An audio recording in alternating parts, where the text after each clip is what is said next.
Hey guys, this is Hee-Haw with Dark Moon Cards and Games. Got another deck to look at today. Today, I'm going to show you my take on Gardevoir VMAX. Let's open this guy. This list was originally a carbon copy of the Stonejourner VMAX Silvally GX deck that I profiled earlier. But as I played it, I started to see a different sort of potential from this one. So I made small changes here and there and eventually came to this list. In this build, I set out with a goal in mind, and that goal was based around two things. Let's pull him up here. The first is while Gardevoir VMAX has good HP, it's 320, and a decent basic. Basic's 210. Two different attacks. The second one actually can deal up to 200 damage, so it's not bad there. But overall, its damage output is not great. And I've talked about it before, but it still applies here. As long as your attack damage is in a certain range, it doesn't really matter whether you do 180 or 240, because you have to two-hit both the tag teams and the VMAXs. Unfortunately, Gardevoir is on the bottom end of that scale, at max cure only doing 180 damage.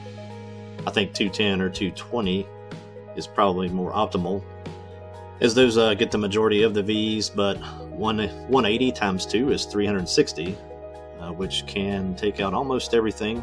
I think the only thing outside of that is when you start adding those special fire energies to Scorch and things like that. So the first goal is to protect Gardevoir and allow it to get its two hits off, and I'm doing this in two ways. Those two ways are by impeding attacks and speeding up Gardevoir's attacks. Let's get to impeding first. By impeding, we are using Crushing Hammer. There's 3 of these. These are not really important if you get into a long game, because I think once somebody's kind of set up, knocking an energy off here and there doesn't really make that big of a difference. But over the first few turns, hitting these is huge. If you can push your opponent's attacks back to turn 3 or turn 4 before they can really do anything significant, and give yourself time to set up, then you have cleared a huge hurdle. And our other, or one of our other impediments here, is down here, is the Giant Bomb. A Giant Bomb is as much of a mental deterrent as anything. And it says here if your opponent attacks whichever Pokemon is wearing this thing and does 180 or more damage, which just about everything in the format is doing that at the moment, or most everything significant is, that you place 10 damage counters back on their attacking Pokemon. 10 damage counters is not that huge, but it really seems to affect some players. I've been playing around this with this for a while here. I won't get into the psychology of gaming or competition, but it is very amusing to watch an opponent go completely off script and waste resources, sometimes even destroy their own setup just for like the little small victory of not attacking someone with a giant bomb. And I'm not sure I can explain all the thought processes into that, other than just some people get tunnel vision when they see something like that and focus on this. But despite all that, if they do attack, you've got 100 damage on them, which opens up some other options for you. And on that same impeding line, or deterrent line, move back up to the Pokemon here, is Blacephalon, just the Cosmic Eclipse 110 HP guy that just lets you put 4 damage counters on somebody, but if they have exactly 3 prize cards remaining, you put 12 on them instead. Just merely dropping Blacephalon into play really seems to change the course of a game sometimes, as opponents always seem to kind of go after it like it's the golden prize on the board, which diverts attention away from what matters, which is your Gardevoir VMAX. But if he does live, he is important just to use on the turn after somebody knocks out your Gardevoir VMAX, because then you're at 3 prizes. You can get the maximum output from Fireworks Bomb. It's a little risky to do it, but you can power this thing up with your Turbo Patches, which we'll look at those here more in a minute. So you don't have to have him sitting there ready. And our last form of protection here, also down low, is the Weakness Guard Energy. The weakness guard energy is here just so that the Zacian V and the steel decks, which are pretty abundant out there, just don't murder you. That negates the advantage they have over you. They can't hit 320, so you have to be able to dig your weakness guard out in those matchups, or that matchup can kind of get away from you pretty quickly. So that's basically your last form of protecting Gardevoir. So we'll get on to the speeding up Gardevoir. Gardevoir is not super fragile, but is a little bit that way. So we do have to try to get it going as fast as possible. Speeding it up is all about the turbo patches. We've got 2 Viridian Forest in here, 4 Quick Ball, 3 Professor's Research, 2 Dedenne GX, which are all ways to get energy into the discard pile and to dig for these patches just to maximize the chance that you can use these early. This needs to happen early, as you cannot patch to the VMAX. So for these to really pay any kind of dividends for you in the Gardevoir portion of this deck, you need to hit these in your opening turns, and hopefully the coin flips are friendly to you. Sometimes they are for me, sometimes they are not. So the second goal that we're looking at here is that Gardevoir VMAX has good HP at 320, excuse me, and is generally out of that one-hit range. Plus, she has the attack that automatically heals. Max Cure does 180, and then it heals 50 from this Pokemon. So goal number 2 is to maximize healing. Got a variety of ways to do that. We have 2 Suspicious Food Tins. Heals 80 damage from one of your Pokemon that has a Psychic Energy attached to it. Or at least a Psychic Energy attached to it, and you have to discard that Psychic Energy. Because of the discarding factor of that, that's why we only did 2. I don't think we have the energy count in this deck to allow for more than that. But I think if used at the right time, these are pretty handy. And then we also have 2 Mallow and Lana. I think everybody knows what Mallow and Lana does at this point. When you start to add all this up, is where it gets interesting, I think. If you take the Suspicious Food Tin that does 80, Mallow and Lana does 120, so that gets you to 200. Then you attack, and that takes another 50 off, so that's 250 off in one turn. That's the majority of the damage that just about anything is going to be doing right now. Almost all the way heals what Eternatus VMAX would do to you. If you happen to be swapping, say, from your active one to a fully charged bench Gardevoir VMAX, you might be able to use that second Suspicious Food Tin and heal that first one all the way. But because that has to knock off 2 energies for that to happen, the energy count here might make that kind of hard to actually pull off, but it is an option. So now that you have the kind of general idea of both protecting and healing as a strategy for this deck, it's pretty obvious that that is going to lead to some longer games, which is okay. And for those longer games, we've got down here at the bottom, we do have 1 copy of Rose. Rose lets you attach 2 basic energy cards from your discard pile back to one of your VMAX, so it only works after you're evolved, really kind of something that you save for later. You can use it early here, but there's only 1 copy there, but that doesn't mean you can only use him 1 time. You can stretch out his use by using Cynthia and Caitlin Tag Team, which can let you get your supporter back at least once. And then also we've got, back up at the top here, got Eldegoss. I am not a big Eldegoss guy. I generally prefer Palpad, which I think is just as valid in this deck. You could easily swap this Eldegoss for a Palpad. But whether you lose energy by healing with the tins or by manually retreating to a fresh VMAX, Rose is amazing. And it allows you to keep attacking after reattaching those 2 and keep healing, keep the pressure on them. It seems to me like just having 1 Eldegoss here lets you do that more on command, because we do have 4 Quick Balls and then 4 Communications. So that, with the aid of Silvally and his disc reload, being able to draw till you have 5 cards in your hand, should make it pretty easy to get it on the turn that you need it. But again, you could probably get there again by playing Palpad, putting in a Rose after you've used it once, and just digging for it that way. Probably not really one way better than the other on that one. As far as the other cards in the deck, you can see we have 1 Crobat, 2 Dedenne, and we've already talked about Eldegoss. Those are all just consistency cards. I like having the 1 Crobat just as an option, so you don't have to dig with the Dene, especially if you have to go first. A lot of times you want to hold something, but you want to do something other than just attach an energy and pass, which very often you have to do on your first turn. So Crobat gives you that as an option there as well. And I think we talked about Still Valley more in the Stonejourner deck, but he does the same thing now that he did then. Again, after you use Rose, you have to discard your hand. So on a turn that you do use Rose, you can do that and then just fully recharge your hand and keep playing. It's obviously better to use Rose when you don't have to throw away a lot. But he's there for that. There's a lot of items in this deck, so you can play your hand down and then refresh it and play some more. So he's really just too good not to use. And again, it just really puzzles me sometimes to not really see him used more in almost everything, except for Eternatus. I guess he would not work there. Down the line there, we've got 2 Reset Stamp. Again, this sometimes is a little bit of a slow game. Sometimes you're really just outpacing your, or trying to outlast your opponent, I guess. Not really playing to deck them out, but maybe just play them out of resources to the point that they just have to take your attacks and then they'll eventually fall to you that way. And Reset Stamps can be pretty vital in that, especially if you fall behind. That's why I like 2 in here instead of just 1.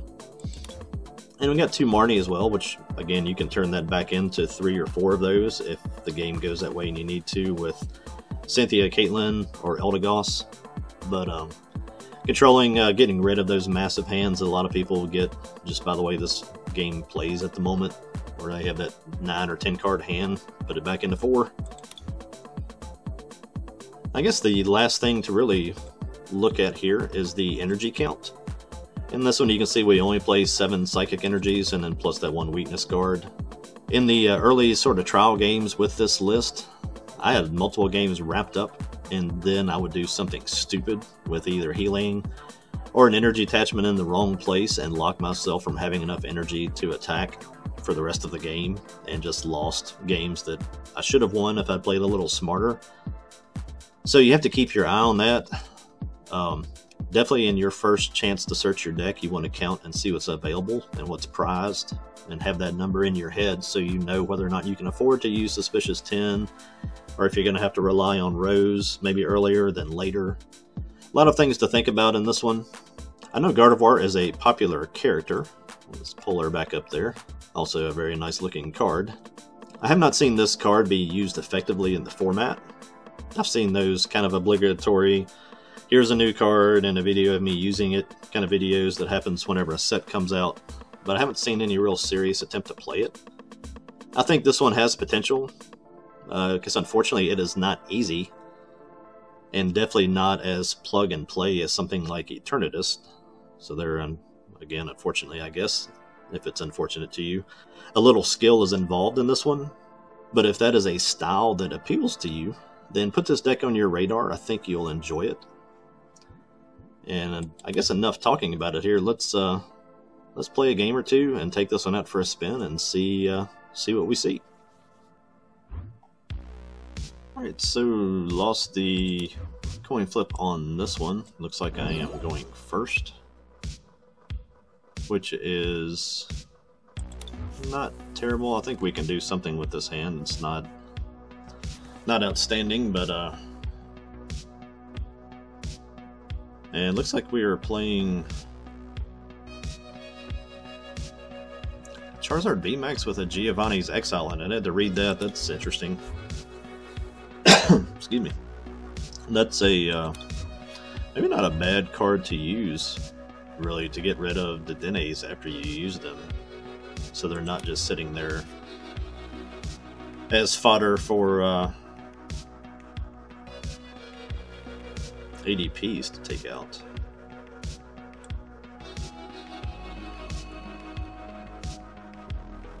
Not a terrible amount of thinning we can do on this hand, unfortunately. Let's see if we can get an energy in our hand to throw away, so maybe we can dig into a Turbo Patch and get us a little closer. I'll look at my numbers of what I have here. I may got 2 VMAXs, Got one Silvally. Thinking pretty seriously there about just tossing this hand, because I only need 2 of the VMAXs anyway. I think to beat this deck I'm gonna definitely want to be aggressive. Like to be able to use that hammer. But let's go ahead and go after it a little bit here.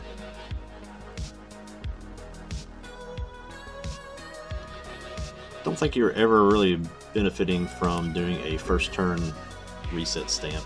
Just 6 cards into 6. You could throw somebody off there, but it's very unlikely. Really doesn't hurt not having the stadium there now. I could still use this to discard another Psychic if I want to, and try to get a couple in there for Rose. Or for some turbo patches. Rose is kind of the option. If we get to our Gardevoir VMAX, we can turbo patch to this Gardevoir V.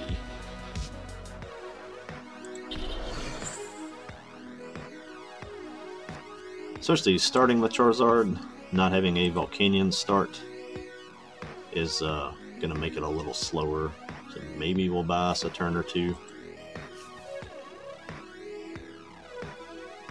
At 320 with our VMAX, we can absorb a hit as long as they don't play something like Zigzagoon. Take a lot of work to try to heal that back off down to a level that will make a difference.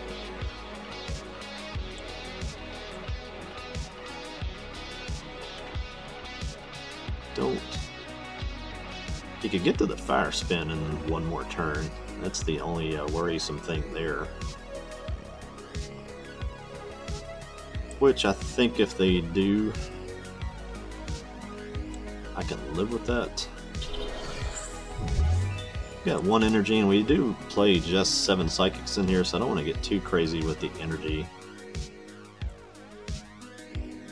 So let's go ahead and Marnie. Be nice to be able to just catch that other Charizard and stall it for a turn or 2.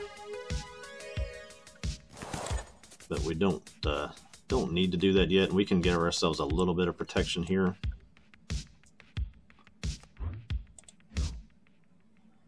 We'll communicate in this Blacephalon and go ahead and get a Silvally down. It's not perfect, but the Giant Bomb on there will give us 10 damage on us, get us a little bit closer if we do, if he does get some kind of amazing next turn attack. And we can make this much more interesting here if we can actually hit one of these turbo patches.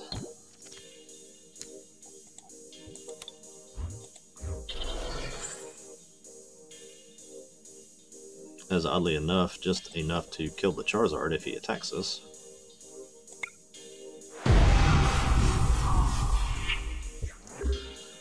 So, was not a great start, but kind of at least rolling along here. Not exactly where we want to be, but we're not in a terrible spot. Like I said, I think Giant Bomb is going to maybe try to drive away the... Well, maybe not. They won't be able to weld unless they play catcher. If they go for the... I forget what this attack is called. Fire Spin. I guess I should know that since I just did videos on this. If they go for that next turn Fire Spin, then we'll actually have a double knockout here. You don't see that very often. Maybe just sort of realizing that himself. There's the Big Daddy in the back. I know you're tempted. Come on, do it. Touch that energy and attack. Does the 80, we can actually, from Claw Slash, or what, yeah, the first attack, we can just heal that one straight off, then reattach.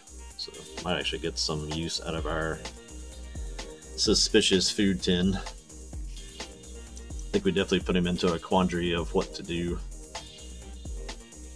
on this turn anyway.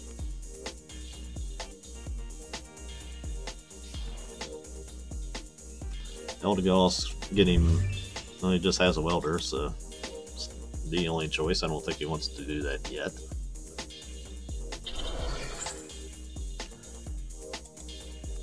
Yeah, gonna shy away from that, and that's okay. What will this do to us?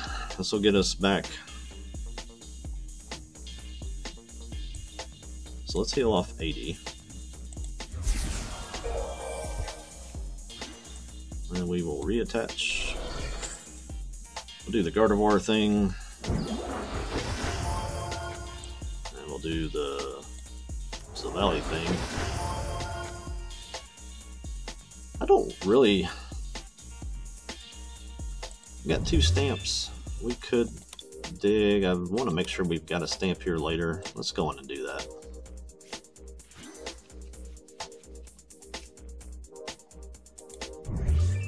We have one more. We just have 1 energy in here. We can go ahead and get closer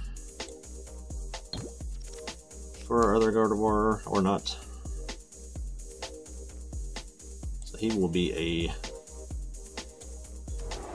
Rose candidate, I guess. Don't see too many other plays here, so let's just go ahead and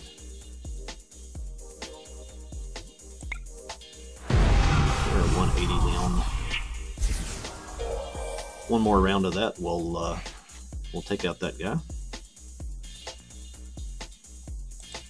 We're 2 or 1 giant bomb down.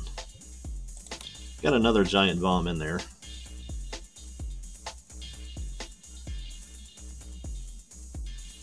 That first one definitely paid some dividends. It scared off the first turn,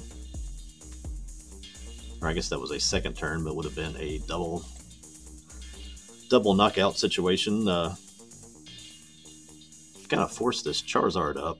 I guess maybe not seeing the healing possibilities that this deck has, and kind of thinking that it would be a good chip shot on the Gardevoir VMAX.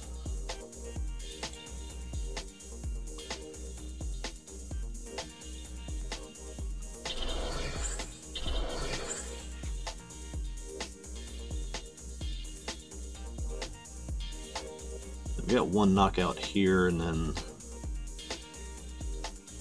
I think we'll go ahead and get our Blacephalon down since we have our second Gardevoir in play. If nothing else, if that doesn't serve any other purpose, it should make our opponent worry a little bit about where this might go. I'm gonna go ahead and disc reload for 1. Don't really want to throw away these switches.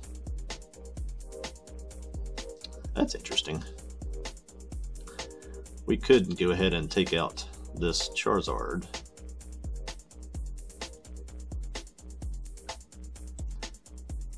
I think we will do that, because then the only option it has is to concede. Yeah, I think he definitely would have dropped the concede there, seeing the boss's order come down. So I'm just going to go with showing 1 game here, as I went kind of long at the beginning, which I felt was necessary to explain the deck.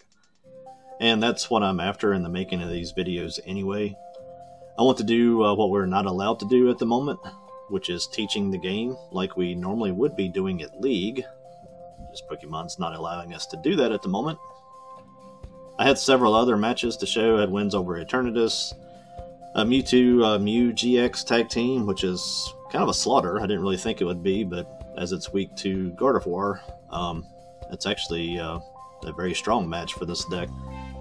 2 matches against Mad Party, which again are kind of long grinds, but pretty easy wins. I had 1 over Inteleon VMAX, a couple wins against Pikarom, which is the current flavor of the month. The biggest issue with all of those, other than that Mewtwo tag team game, is that they are all very long matches. So I just don't want to add in another 16 or 18 minutes to this video. Blacephalon does ugly things to the Mad Party deck, which I learned in the first game and kind of spammed in the second one of those. The healing is essential in Eternatus, but it is a winnable match. It's again another grind. Actually, even knocked out a Boltund V with the just regular Gardevoir V after healing it and doing that 200 damage attack. So a little bit of everything, and that's kind of my point, is that each match with this deck plays out very differently, which is what I love about it. It's fun to have options and control where the game goes, and really each match almost feels like its own little entity, so it's kind of a cool deck to play around with. We hope you enjoy the list and enjoyed the game. I'll be hitting you guys up probably towards the end of this week or this next weekend, just for a little bit of feedback about some other things that you might like to see, so keep your eye out for that. Until then, this has been Hee-Haw with Dark Moon Cards and Games. Be not afraid. Later.